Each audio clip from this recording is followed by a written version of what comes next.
Премиерот Никола Груевски ја предводи владината делегација денеска на средби во Брисел со европски представници. Се очекува да бидат интензивирани дипломатските контакти за надминување на политичката состојба во земјава. Советот за општи работи на Европската унија изразува длабока загриженост за влошувањето на ситуацијата во државата и ги повикува лидерите на сите политички партии да пристапат кон нејзино решавање. Ова е наведено во финалната верзија на заклучоците што Советот за општи работи ќе ги усвои утре во Луксембург. Потпишен е новиот колективен договор на МВР во кој се имплементирани највисоките стандарди на Европската унија во однос на уредувањето на администрацијата.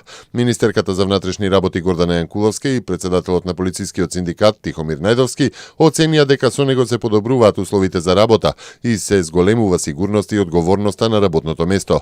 Според Јанкуловска, потпишан е модерен колективен договор усогласен со меѓународните стандарди, а со него децидно се утврдени постапките со кои се овозможува остварување на правата и врските на работниците во МВР. Со овој договор првпат се создава јасна класификација на работните места по нивоа и се создаваат услови за поефикасно имплементирање на системот на кариера, рече министерката Јанкуловска. Временските неприлики, поројните дождови и поплавите годинава предизвикаа намалување во тутунската индустрија по однос на сите параметри. Склучени се 19% помалку договори за откуп од лани, насадени се 30% хектари помалку, а остварениот принос е за 20% помал од лани, соопшти денеска Стопанската комора. Намалување бележи и извозот на сметка на увозот. Од Стопанската комора додаваат дека сепак субвенциите за тутунот ги ублажиле ударите во оваа индустрија.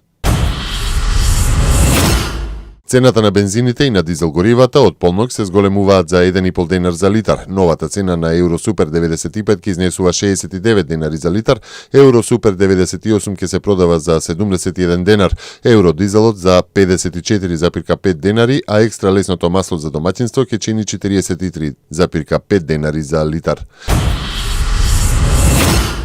Европа е колективно виновна што дозволи стотици мигранти да се удават во Средоземното море, оцени основачот на Лекари без граници и поранешниот француски шеф на дипломатијата Бернар Кушнер. Во случајов Европа е виновна бидејќи не им помогна на луѓето во неволја, а тоа е наш срам, посочи тој за Париски весник. Откако 700 мигранти се удавија, откако нивниот брод се преврте во Медитеранот, поросна притисокот над Европа да ги отфрли антимиграциските предрасуди и да најде пари за помош, додека траат кризите во Либија и на Блискиот исток. Денеска пак брод со над 300 илегални мигранти тоне во водите на Средоземното море, соопшти Меѓународната агенција за миграции. Истовремено, најмалку тројца, меѓу кои и едно дете загинале кога дрвен брод со десетици мигранти заринкал на грчкиот остров Родос. Грција соопшти дека на бродот се најдени најмалку 83 лица, од кои 23 се префрлени во болница. Не се знае колку мина вкупно биле на бродот, а во тек е акција за спасување на преживеаните. Судскиот процес против членовите на Златна Зора почна во отсуство на повеќето обвинети пратеници на неофашистичката партија, вклучувајќи го и лидерот. Пред почетокот на судењето беа присутни 44 од вкупно 69 обвинети во процесот, пошто, како што се очекуваше, тој е презакажан за 7 мај.